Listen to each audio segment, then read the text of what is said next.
Hi, it's Nikki. Welcome back to Cocktails with Nikki. Today we have a special guest. Hi, Hi, how are you? I'm well. How are you? I'm well. Do you want to introduce yourself to everyone? Hi, Michelle Perry, founder of Black Southern Belle, a digital lifestyle brand focused on Black women in the South and from the South. I love it. And I was so excited when I saw you share our last show on LinkedIn. That's being so supportive, and I appreciate you. And then I thought to myself, why not have her on the show? So Oh, we can thank you. So I know we had worked together in the past, and that was a pleasure. And I Yes. remember you were a mom. So I kind of just Yes. wanted to talk to you about what you've been up to over the past 5 months during Yeah. COVID-19. How have you adapted to being a mom, a new mom during this time? Yeah. So it's been interesting. So this is my second child.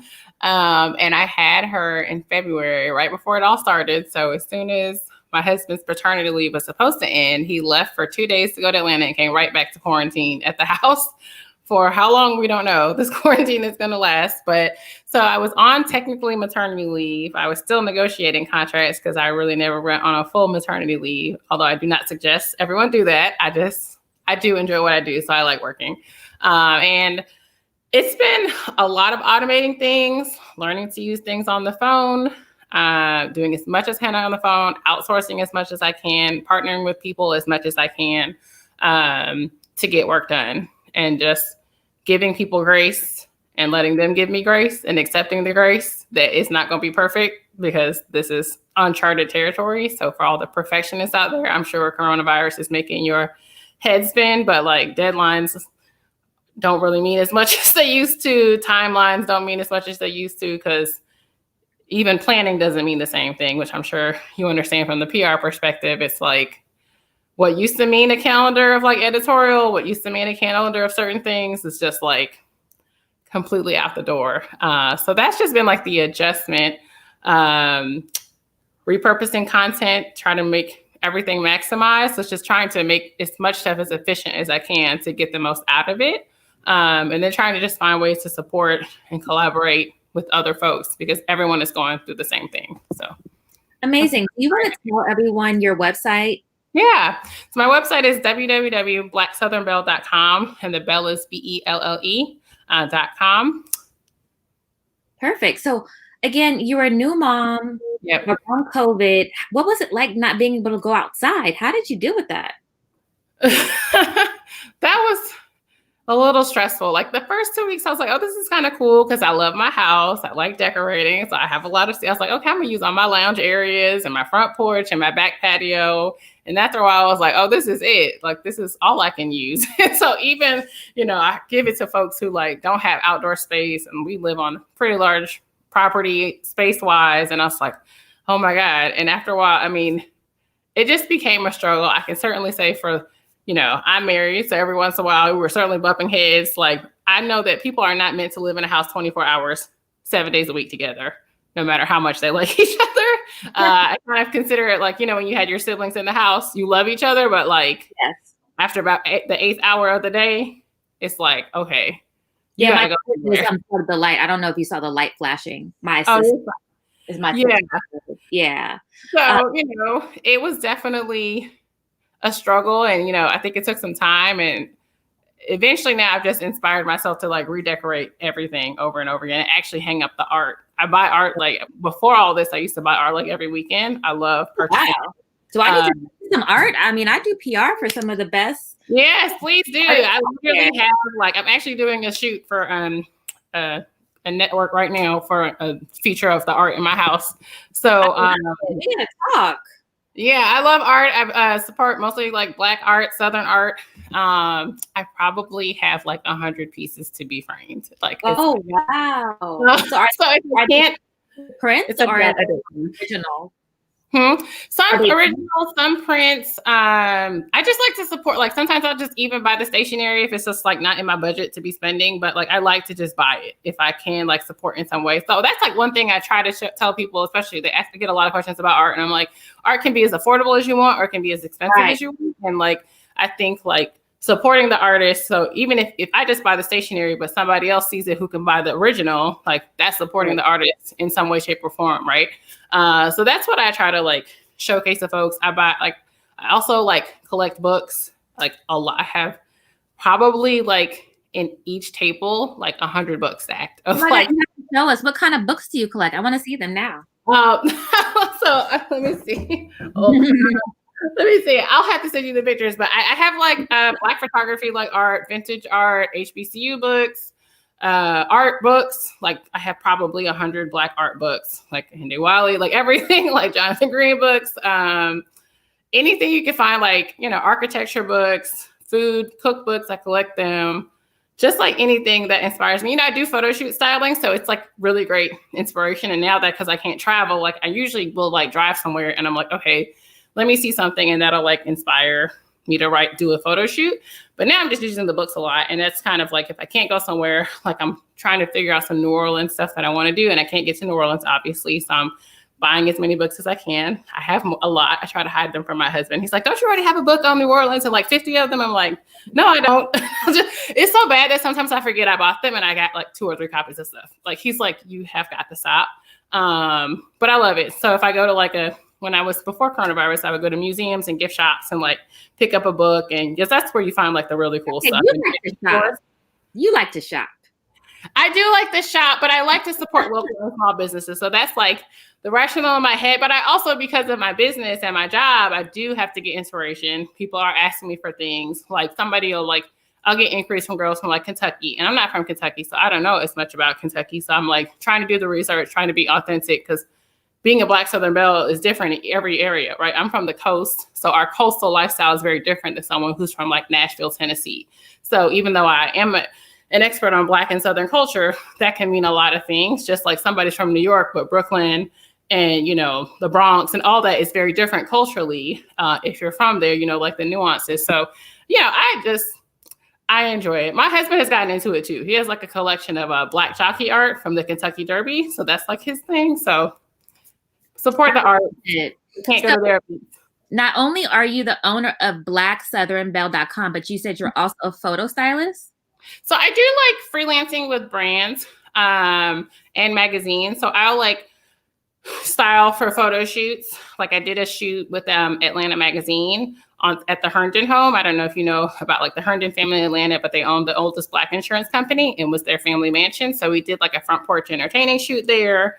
I styled for like HGTV and some different outlets. So, it's usually still on the topics that I'm an expert in, like Black and Southern culture, like an oyster roast style. I've worked with brands on doing some of that stuff. So still similar to what I do. I may already work with the brand with Black Southern Belle, but it just kind of happened like out of hindsight. So I was like, oh, I like how you did this. Can you come do this for my magazine? I was like, okay, that could be kind of fun. So I wouldn't say I'm like an expert. Like I know a woman, she's like she like literally does food styling for like Williams Sonoma, and like she will like style ice cream. So like I'm not like to that level of like the ice cream where you put the mashed potatoes, actually, I think, and not really ice cream. I guess there's a lot of tricks with like food styling. But it's a lot of fun, but definitely that's something that I only do for projects that I love. So I wouldn't say that I like do that for just anything. Like if someone who's like come style something that that's not probably Black and Southern, I usually don't do it. I just kind of stick to that wheelhouse. Understood. So you said you went to a historically Black college. Where did you go to school? I went to Howard University, which is pretty popular this week. Apparently, generally pretty popular. My mom did not want me to go to a Black college. I went to Spelman Free Pre-College. I wanted to go to Howard, and she was completely against it. I think it's because she went to Morris Brown and had a really negative experience. But my grandfather went to South Carolina State, and honestly, I really wish I went to a Black college. Like I love South Carolina State. Half of my family went there, and I love their homecoming because they have crab cracks, because they have like a crab boil with them. It's a lot of fun. So that's a unique thing. So HBC homecomings, they can be kind of different, but I think South Carolina State is one of the only ones where they have a crab boil. Just because I'm actually starting a scholarship plan for him. He was an engineering major. Yeah, there's a lot of folks there. It's a really good school of engineering. Thank you. But that's my story. You went to Howard. Are you part of a sorority as well? No. Okay. I I know. interned all the time, so I didn't even have time to do anything besides like working and interning. All right. And I won't ask you which one if you wanted to join. I don't want to put you on No. during this call. All of them. My best friend went to Spelman though, so I love Spelman too. Awesome. So what was your major? Political science and economics. And I wanted to ask you that because I just had this gut feeling that what you're doing now has nothing to do with your major. No, it doesn't. Yeah, I also ended up a poli-sci major. I went there, thought I was going to be a business major, going to work on Wall Street and get like a JD and like do like corporate acquisition, something like very, again, nothing of what I'm doing right now. And then I randomly got an internship. They were supposed to put me in the finance department and then they put me in government affairs. So then I just kind of literally fell into politics because it was a paid internship. And I was like, well, I'm not going to quit just because it's not what I want to do because it's still paid. Because why not? And that's how I ended up in politics. Because a lot of people are like, oh, you went to DC. So of course you wanted to work in politics, right? I'm like, no, I had like no interest in politics. And then, it worked out. I had a lot of fun. I kept getting paid internships, which is also not common in politics. So I was like, well, might as well keep going with this. And then I got an internship at Google in the DC office. And I was like, well, this is fun. And that was my first job out of politics. In politics was working in the DC public affairs team at Google. So. Oh, wow. So you did kind of like leverage your political background with the online. Yes, I did do online stuff. And funny enough, I did help with like the YouTube influencers and like some of the blogger like work when we were like advocating for bloggers on like Capitol Hill and like influencers. So I did know about this world more from like the YouTube space, obviously. So I did have an understanding of like folks on the internet making money through content. So you're saying that Google has a PAC or interest group that lobbies for influencers? That's interesting. It was for influencers, but because we had YouTubers on our page, it was like we were just a part of that. They weren't actually the YouTubers were talking about the topics that we were talking about. Okay. So it wasn't like an actual PAC. No. Okay. They probably have a separate PAC now. I mean, YouTubers, they make a lot of money, so they might have their own stuff altogether. But no, it was that was also like at the beginning of the internet. So it was honestly not the beginning of the internet, but it was explaining to people literally that there are people on the internet really making money and that like when you do laws, it might affect YouTubers and not just big companies. Because again, I know people feel like YouTube blogging and YouTubing has all been here forever, especially now with like the pace of TikTok and everything like so overnight. But like people that were like, you're on YouTube and you make money. You don't just make like cat videos because that's like what most people at that time. It's not that long ago, but like in internet years, every 6 months every 3 months now is completely different than what it once was, right? Like who was talking about TikTok and brand partnerships 2 years ago, right? Like, so. Do you feel like your work at Google influenced some of the social media compliance rules and regs that exist today? Some of them I didn't work on. So that's like there's legislative affairs. And then there's like regulatory affairs, which is more with agencies. And so I didn't do as much of agency work. That was like a separate team. Now, certainly that was burgeoning. Again, most regulatory rules really just came around the past 2 or 3 years, like adding the hashtag ad sponsored. So I had been out of politics and that whole space for a while. So like so many of these rules really just happened now because even with like the way brands work, like half of it was barely contracts until a couple of years ago. You know what I mean? Like, I feel like you were a pioneer and perhaps you helped create best practice, but you ultimately might have influenced a lot that's going on now. Yeah, no, I mean, I definitely learned a lot. It was definitely like interesting being on the other side. Like when I was at Google, like we did sponsorships. It wasn't necessarily of influencers. We did do like a panel with like NAACP and we talked with like Black content creators on Capitol Hill. So I did like understand the space, but I never ever thought I would do this because of like, I thought I was going to work at a startup and do some other stuff possibly. But like, only because I came up with the idea for Black Southern Belle, that's literally the only reason why I ever thought about blogging or like any of this stuff. Cause I had no interest like in doing it. I thought it was really cool, but I was like, oh, like I like to decorate. I like to entertain. I like to do all that kind of stuff. But again, like it never clicked in my brain to be like, I'm going to blog about like setting my table and like my parties or whatever. So can you let everybody know your social media handles? Yeah. So it's on Facebook, it's Black Southern Belle. On Instagram, it's Black Southern Belle _BSB. On Twitter, it's Black Southern Belle. And on Pinterest, it's Black Southern Belle. Oh, wow. I need to check out your Pinterest page after this call. I'm sure it is. Yeah, it's fun. I like the Pinterest page. I like Pinterest. Pinterest is like a rabbit hole though. So it's like, it kind of like never ends. And it's been like growing a lot because of coronavirus. Because again, so many people are, it seems like decorating. I was supposed to buy the stock at one price and now it's like tripled.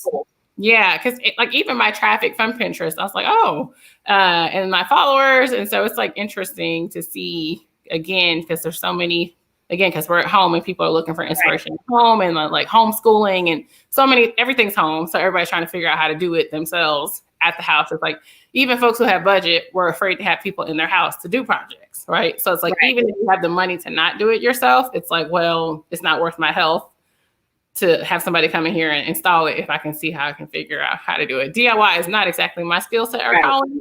I'm more of I call it DIY light. Like I'll spray paint something, but I'm not going to like build a whole, cabinet. See, ironically, I'm a painter. Like I painted this room that I'm in right now. You see the green. Mm-hmm. It was actually supposed to be like color wash, but I forgot to blend the lines, but it's fine. Mm-hmm.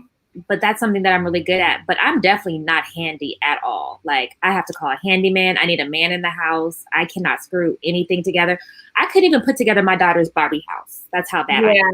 I'm not good with that kind of stuff. Like I can come up with ways to make something look pretty that is like not the typical way to do it, but I cannot, like, I'm not a tools handy DIY person. So like, I'm like, okay, if I want to make new art, I'll find some fabrics I like and like frame it in an interesting way. But I'm not one of those people who can like make a couch or like refurnish, a chair or something like that. Right. I can't change the seats, but that's about it.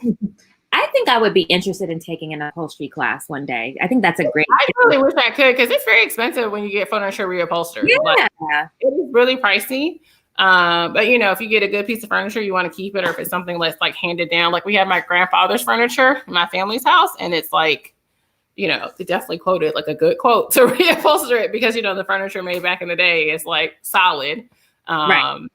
So no, I would, if I had the patience and not 2 children right now, I might think about it, but who knows how long this will be with coronavirus. So maybe I'll find some time to just like take apart a cheap piece. So are you still inside, or do you guys go out at all?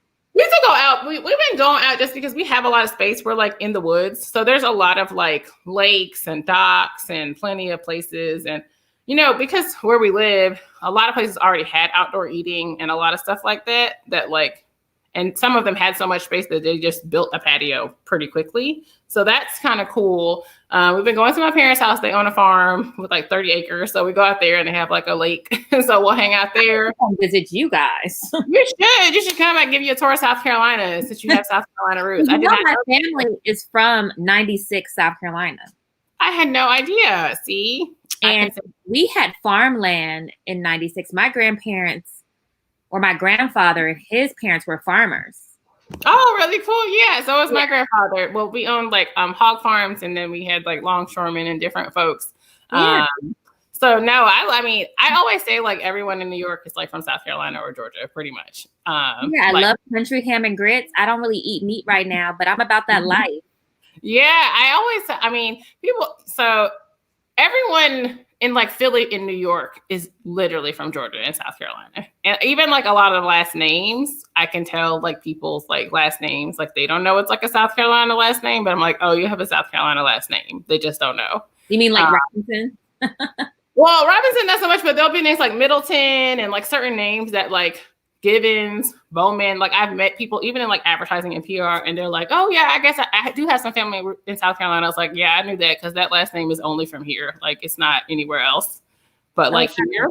And even sometimes I can just like see folks like face, because like the ties are still really strong, even if you haven't. It's like I can just tell. And it's a weird, like my husband's like, oh, you can't tell. He said, there's no such thing as like a look. I was like, then he came to South Carolina. He's like, there is a South Carolina look. And I can really tell. And he's not that because he's from Massachusetts and his family's from Pensacola. He's like, you can't tell. You can't tell. And I was like, there's a difference. And he was like, when he got there, he was like, oh, there is a difference. Let me how country, I don't want to say country or how Southern my family is. My grandmother used to eat red dirt. Oh, yeah. So we don't have the red dirt here because we have the ocean. We do have the black dirt here, but no, I did not know that. Somebody else that does PR that I follow, I actually should connect you to her. She's from South Carolina too, but she's from Connecticut, but then she said her whole family's from South Carolina. And I get that a lot.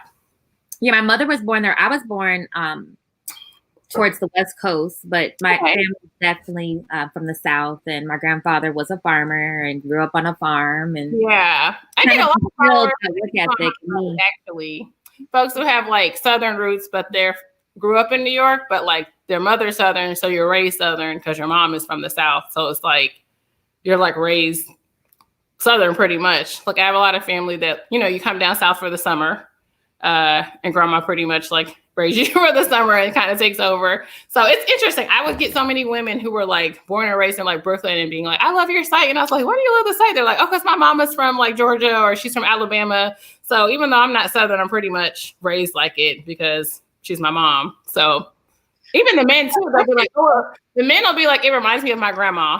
So that's kind of fun too, to see like how they're like, they follow it. Cause I was like, why do you like this site? And they're like, oh, cause it's like, it reminds me of my grandma. It reminds me of like summertime.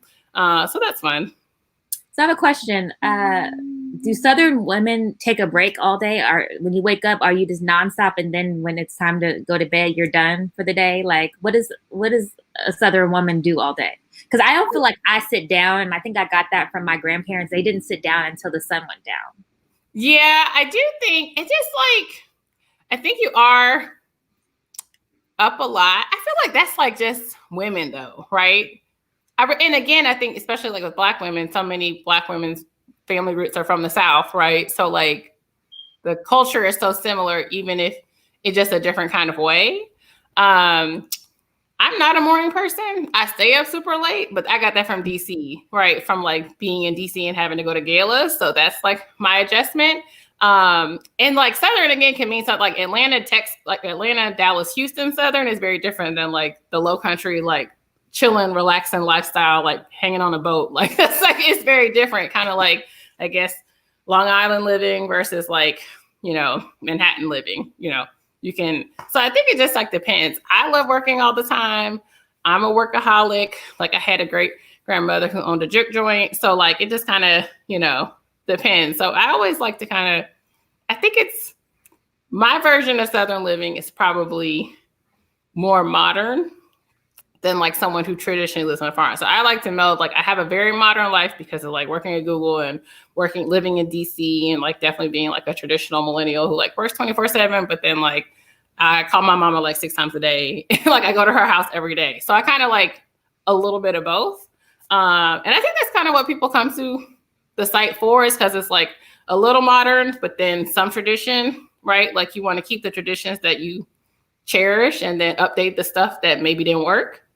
I guess maybe that's how I view it. Like, you probably miss some stuff from the farm, but maybe not everything, right? That's kind of how I think what attracts people to the site. So how do you like maintain all those acres of land that you live on? Do you have to like mow the like grass? And I have all the acreage. I have like an acre. Okay. We have somebody come and do the land. It's a lot because we also live like on a historic property. So we have all these old trees, and so we can't take them down. And so it's like their leaves fall year round. They're like they're live oaks, so they constantly drop leaves.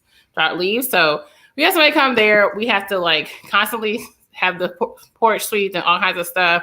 Sometimes I don't think I will never get a bigger house ever because I don't want to maintain anything else. Like I have people are like, I'm like, you're gonna buy it. I was like, this is my dream house. I'm done. Like I don't like, and I will just buy more art. So that's the problem. Like, so I'm like, this is all I need. But I do love my home. And my parents, they love it though. My mom, she like cuts the grass But she has like obviously like the driving lawnmower. My dad bush hogs on a tractor for fun. But when he was younger, he didn't want to do any of that stuff because he grew up farming. So then like my dad, he didn't want to do any of that stuff. And we like lived in Charlotte in different like more southern cities versus like, but then he got older and went back to like what he grew up with. And kind of like he's turning into my grandfather of like, he mumbles like it's like I guess you know the older you get, you turn into your parents. So and that's probably what's happening with me as well. But they enjoy it. They like do it for fun. They like sell their veggies to friends, give it away, drop it off. So they say it's their exercise, honestly. So if it keeps them healthy, I'm all for it. I love it. Yeah. So what's new for Black Southern Belle? Well, we're working on some fun things. We are doing some more live streams and some more video content. I'm supposedly writing a book. So that will be a lot of fun. Doing more partnerships with different bloggers, getting some more contributors, and possibly bringing back some product line. Like I had a product line and people really liked it, but it got overwhelming because managing like e-commerce is very different than a blog. So some partnerships with like product lines, and maybe I might curate an art store if I can find some time because I love art and a lot of artists can't go to their festivals and I want them to survive and keep thriving. So hopefully we'll do some more of those things. And I have some interesting projects that I'll probably be trying to loop you in on some stuff. We're actually planning an art show in October. Very cool. Yeah, with Sugarcane Magazine. Yes, I follow them. I love them. Yes, so we're partnering on an art show. Yeah. So really include you in that. Yeah. But I just want to thank you so much for joining us tonight. Thank you for having me. Know you. I had no idea about your background and just your amazing skill set. Like I had no idea. I just had a lot of fun. That's like the best way I can describe it. I've had a lot of fun and lots of good fun people and yeah, I don't know. I really can't believe this is like the business that I get to run. But again, the internet and technology has made it a possibility. So it's fun. It's fun getting to work with other Black female vendors and highlight folks because sometimes I freelance to write for other magazines. So that's also just like fun. And I never thought I'd get to do that either. And it's fun just kind of, getting to shop for decor as a part of your job. And having corporate clients is cool too. They're also fun. I love it. Well, thanks for joining us on Cocktails with Nickie. It's been a pleasure catching up with you. I definitely thought about you during COVID-19. I just knew about this little baby and I was like, I have to just I'll have to see how she's doing. She's a big baby. She was born almost 11 pounds. So she's a big baby. I know. That's why my maternity leave, I was like, I need a little bit of a break.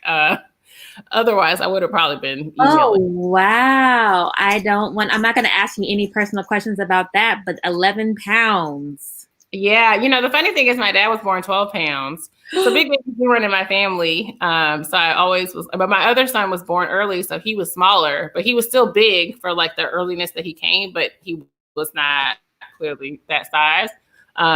So yeah, I needed a little break. After that, I was like, I need to sleep a little bit. Rest a little bit. Wow. I mean, I had a 6-pound baby. I can't even imagine 5 more pounds. I don't know what I would have done. My son was like 6 weeks early and 5 pounds 4 ounces, and he was 6 weeks early.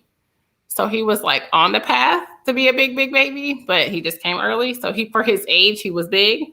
And she just, so it was all good. It was fun.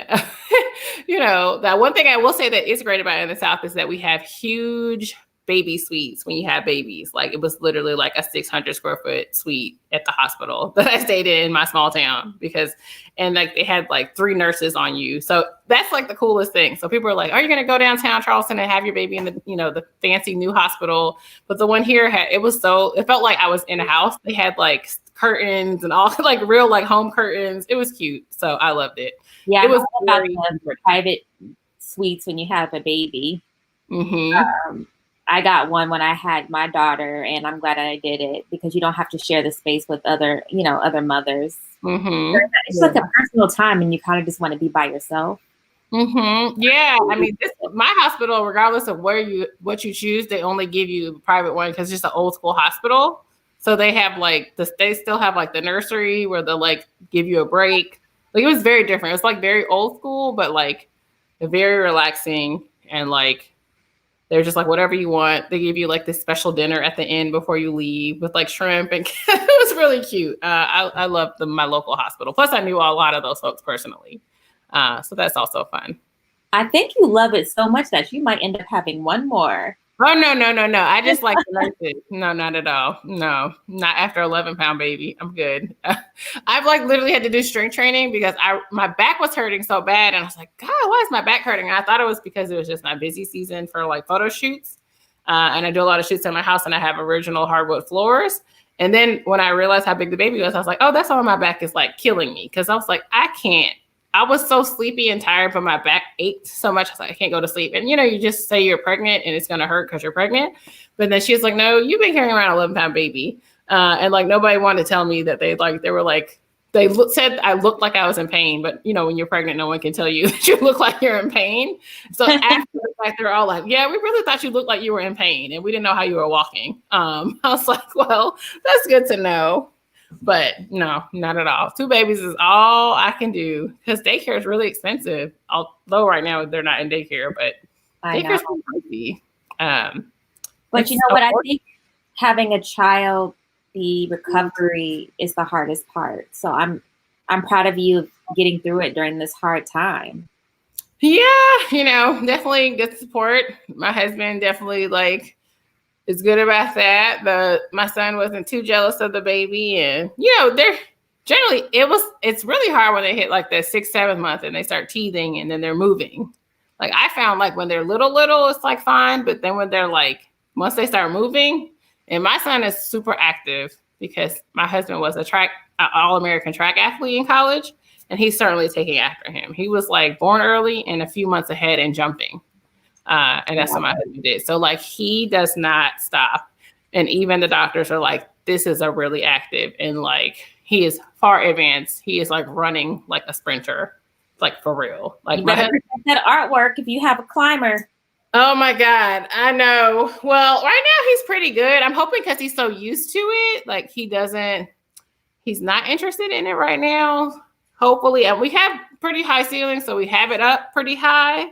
But I need to like actually get the other stuff just framed. I actually got to get it framed because I have to do a video shoot on Sunday morning. So I really do have to do a lot of stuff, but I'm gonna get it done regardless. So no. Yeah, you have to send me pictures of your home. I will. I have to send you some pictures. I have to send you a few pictures. I have to send you the art collection. We have all these like art festivals and gala art festivals like all the time. And like they sell art in the farmers market. They sell art everywhere. I know a lot of gallery owners personally. So if you have artists and you're looking for galleries to put this stuff in, they're always asking me for new art to put in their galleries. So I literally represent 3 artists. Leroy Campbell. Yeah. I think you know him. Yeah. Mm-hmm. Patrick Eugene. Mm-hmm. And then I have an artist named Bianca out of Barcelona. This is her piece here. Let's see. Oh, that is pretty. I think, oh yeah. So I know, like I have like a lot of gallery owners and shop owners who ask me like, oh, who are you hearing about? What do you want to put in? Or like, have you heard anyone? Or they go to my page and like find people. So that's like not my job in my head. I'm like an art curator and I get to like that. It's not really my job. I just like do it for fun. But yeah, well, let me know because I do get like a lot of inquiries from like artists, especially like modern art galleries. Yeah, we'll talk offline. I'll send you some information about the artists I work with, and then we can collaborate. Yeah, definitely. Well, I can't wait to see what you and Sugarcane do. I love following them. It's going to be exciting. Their books were on my list to buy. I think there was one they did on like Caribbean. It was like outdoor landscape stuff, which I'm like working on doing stuff. I'm getting like inspiration for this book and some shoots that I have to do. So I know they had, I can't remember the name. It was one of their books that they had put together. I can't remember. I can ask the owner tomorrow and definitely share that. Yeah, it was in my inbox to purchase it. So I had to go back and get it. I love I think they do great work. I really do. Well, I have a new rule after cocktails. I'm going to bed because I normally stay up until 3:00 in the morning working. I'm not doing that anymore. Oh no, don't do that. I know. Yeah, that's why I couldn't do any more DC public affairs. It's 24 hours, 365. Yep, and you have to sleep is just as important as working hard. So sleep work is the only way you can work hard is if you do get some sleep. Right. Yep. But it's been a pleasure. Thank you so much. No problem. On watching, setting this up. Special shout out to Dina Campbell and Olivia Scott who tuned in. Do you want to give anybody a shout out? To my husband who's holding the babies. I'm gonna say hello to him because he's holding the babies over there and I can hear them being a little fussy. And thank you so much for having me and reaching out before from the beginning. And I hope that we continue to have some more fun together. And if I can be helpful, and for the folks who are following, if I can be helpful, feel free to reach out. I'm pretty accessible as long as the babies aren't screaming at me. We totally get it. Well, I'm so proud of you, and I would definitely keep in touch. Yes, definitely. An email from me. Okay, sounds good. All right, have a good night. Get some sleep. Thank you. Bye. Bye.